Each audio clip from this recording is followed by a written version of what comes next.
अस्सलामु अलैकुम वरहमतुल्लाह। कैसे हैं आप सब?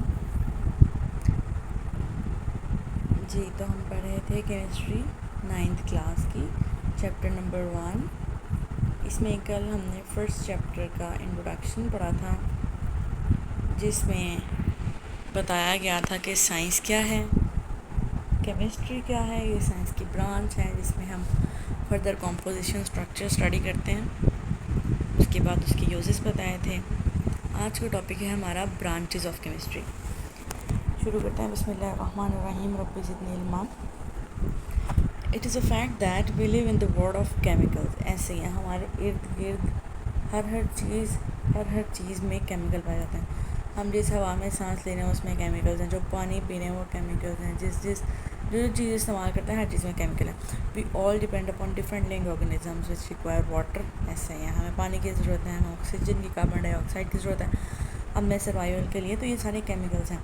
आज केमिस्ट्री का इतना ज़्यादा स्कोप है आजकल की लाइफ में कि दिन और रात से दिन होते हुए हर चीज़ में केमिकल्स इन्वॉल्व हैं। Chemistry is divided into following main branches, जिसमें से फिज़िकल है, ऑर्गेनिक है, इनऑर्गेनिक है, बायोकेमिस्ट्री है, इंडस्ट्रियल है, न्यूक्लियर है, एनवायरमेंटल है, एनालिटिकल है। हम पढ़ते हैं पहली ब्रांच जो कि है physical chemistry. It is defined as the branch of chemistry that deals with the relationship between the composition, physical properties of matter along with the changes in them। इससे क्या मुराद है कि केमिस्ट्री की वो ब्रांच जिसमें हम केमिस्ट्री का मतलब ये है कि हमने मैटर की प्रॉपर्टी, स्ट्रक्चर, फंक्शन कुछ पढ़ना है। तो फिज़िकल केमिस्ट्री वो ब्रांच है केमिस्ट्री की जिसमें हम मैटर की कॉम्पोजिशन तो पढ़ते हैं, साथ में फ़िज़िकल प्रॉपर्टीज़ पढ़ते हैं मैटर की, और उनमें चेंजेस कैसे कैसे आते हैं उनकी फ़िज़िकल प्रॉपर्टीज़ में।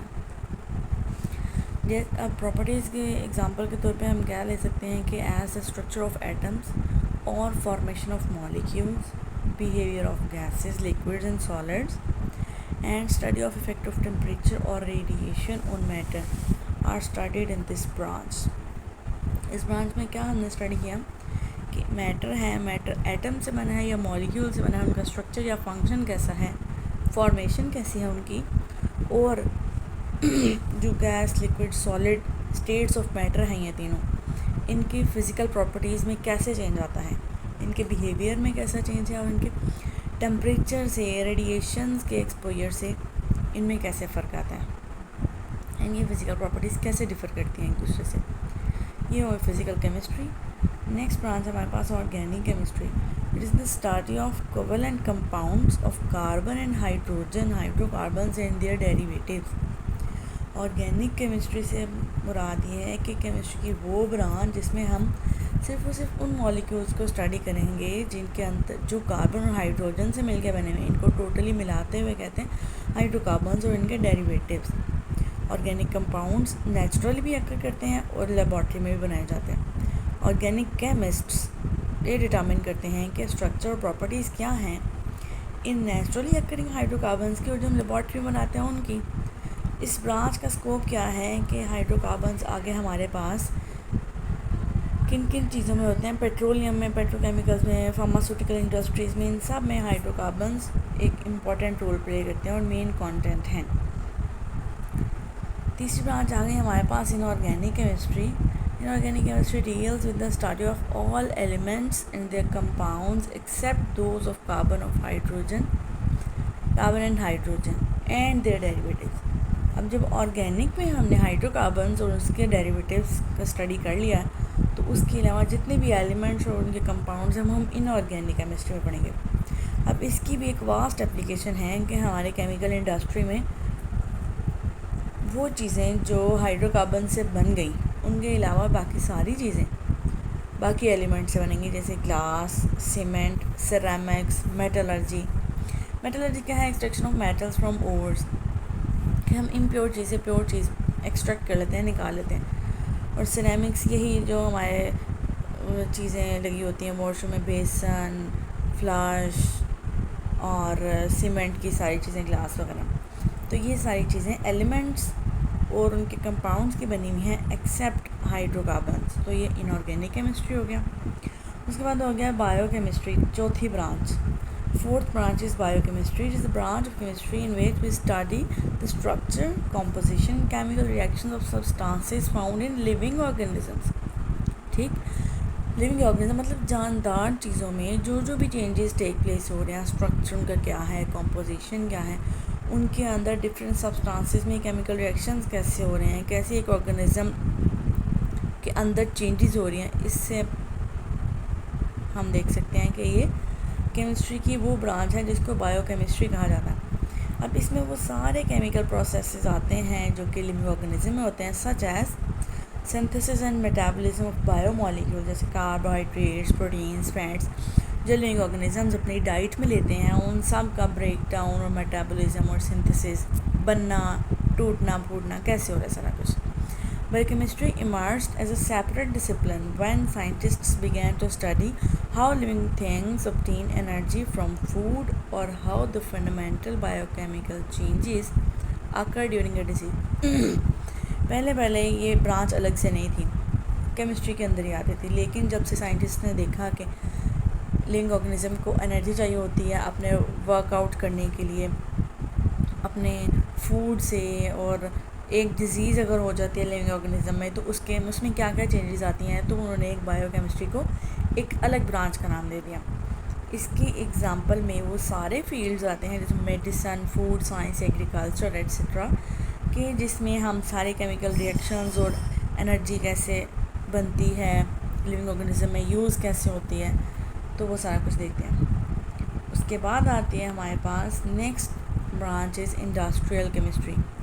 अब नाम ही बता रहे हैं कि इंडस्ट्री में जो केमिकल्स बनते हैं और इस्तेमाल होते हैं उसे हम पढ़ेंगे इंडस्ट्रियल केमिस्ट्री में। Branch of chemistry that deals with the manufacturing of chemical compounds on commercial scale.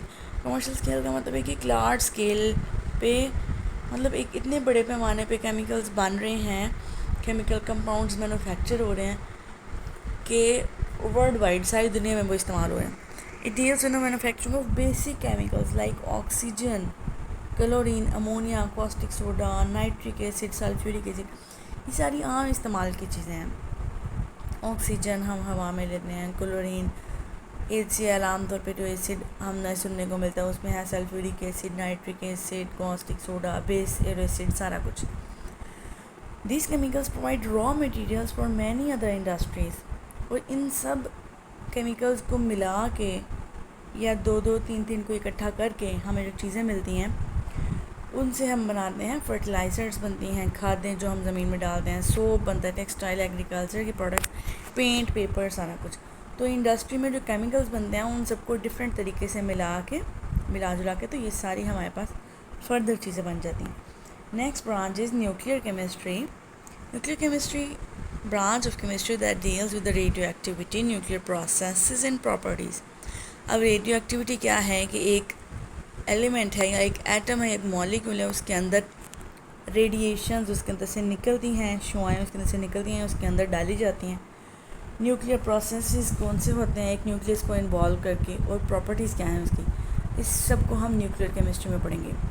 Main concern of this branch is with the atomic energy and its uses in daily life।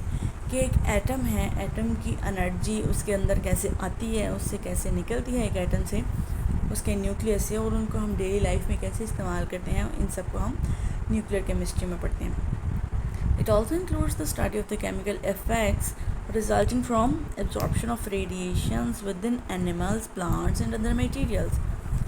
अब इसको हम कैसे explain करते हैं कि animals, plants और बाकी materials के अंदर रेडिएशंस को हम शुआओं को डाल के तो उससे हमें जो केमिकल इफ़ेक्ट्स मिलते हैं वो भी न्यूक्लियर केमिस्ट्री के अंडर आते हैं। इसकी एक वास्ट एप्लीकेशन है जो कि मेडिकल ट्रीटमेंट है, रेडियोथेरापी। हम अक्सर सुनने को मिलते हैं कि किसी को कैंसर हो गया तो उसने शुआएँ लगवाईं, तो वो न्यूक्लियर केमिस्ट्री के अंडर आते हैं, वो कि मेडिकल ट्रीटमेंट में उसने रेडियोथेरापी ली है।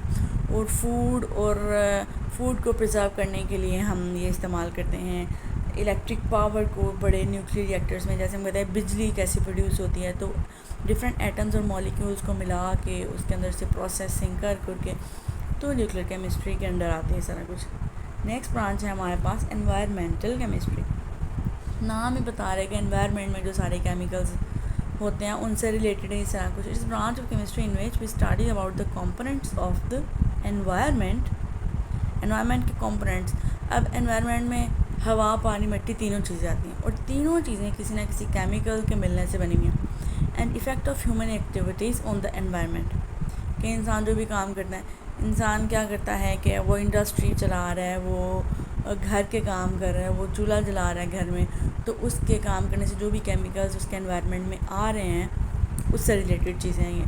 Environmental chemistry is also related to other branches like biology, geology, ecology, soil and water, मतलब हवा, पानी, मिट्टी, लिविंग ऑर्गेनिजम्स का इफेक्ट एनवायरनमेंट पे सब कुछ। Knowledge of chemical processes taking place in the environment is necessary for its improvement protection against pollution. हमें अपने अराउंड सराउंडिंग में केमिकल्स का पता होगा तो हम इससे अंदाज़ा लगा सकते हैं कि हम अपने एनवायरनमेंट को और कैसे इम्प्रूव कर सकते हैं और पोल्यूशन से कैसे प्रोटेक्ट कर सकते हैं। Next branch is analytical chemistry, branch of chemistry that deals with the separation and analysis of a sample to identify its components. Means कि हमने एग्जाम्पल लिया, एक नमूना लिया किसी भी चीज़ का, किसी भी केमिकल का नमूना लिया, उसका सैम्पल लेके हमने उसको देखा और उसको सेपरेट किया।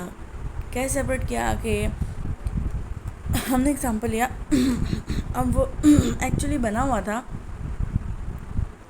दो चीज़ों से, तो हमने जब उसको सेपरेट किया तो हमें वो दो चीज़ें, उसके दो कंपोनेंट्स अलग से मिल गए। तो सेपरेशन ये कैसे हम कैरिड आउट, कैसे हम करते हैं prior to qualitative and quantitative analysis. Quality हम देखते हैं कि इसके तो एक दो कंपोनेंट्स थे, उनकी पहले क्वालिटी कैसी थी, और इन दोनों को मिलाने के बाद जो हमारे पास एक सैम्पल आया है उसकी क्वालिटी कैसी है और क्वांटिटी कैसी है, कंपोनेंट्स की क्वालिटी कैसी थी और आगे सैम्पल की क्वालिटी कैसी है। क्वालिटेटिव एनालिसिस आइडेंटिफाई करता है कि सब्सटेंस की कंपोजिशन क्या थी, जबकि क्वांटिटेटिव एनालिसिस क्या देता है कि हर कंपोनेंट कितनी अमाउंट में, कितनी क्वांटिटी में प्रेजेंट था सैम्पल में। हैंस इस ब्रांच में डिफरेंट टेक्निक्स और इंस्ट्रूमेंट्स यूज़ किए जाते हैं कि हम एनालाइज करके सारा देख जाके तो दोनों पार्ट्स को सेपरेट करें। The scope of this branch covers food, water, environmental and clinical analysis. इसमें हर तरह का एनालिसिस होता है कि हम चीज़ों को सेपरेट करके उनके कंपोनेंट्स अचीव कर सकते हैं, चाहे वो फूड है, वाटर है, एनवायरनमेंट है, क्लिनिकल वाइज है। तो इधर होता है हमारा आज का टॉपिक, आज का लेसन ख़त्म। इसके साथ ही अगर आपके कोई क्वेश्चंस हैं आप कमेंट बॉक्स में पूछ सकते हैं। आपको वीडियो अच्छी लगी, लेक्चर अच्छा लगा तो हमारे चैनल को सब्सक्राइब करें, लिंक शेयर करें अपने कोलीग्स में, वीडियो को लाइक करें। मिलते हैं हम अपने अगली वीडियो में अगले लेक्चर के साथ इंशाल्लाह। तब तक अपना ख्याल रखिए। Thank you viewers, good luck for the next time. अल्लाह हाफिज़।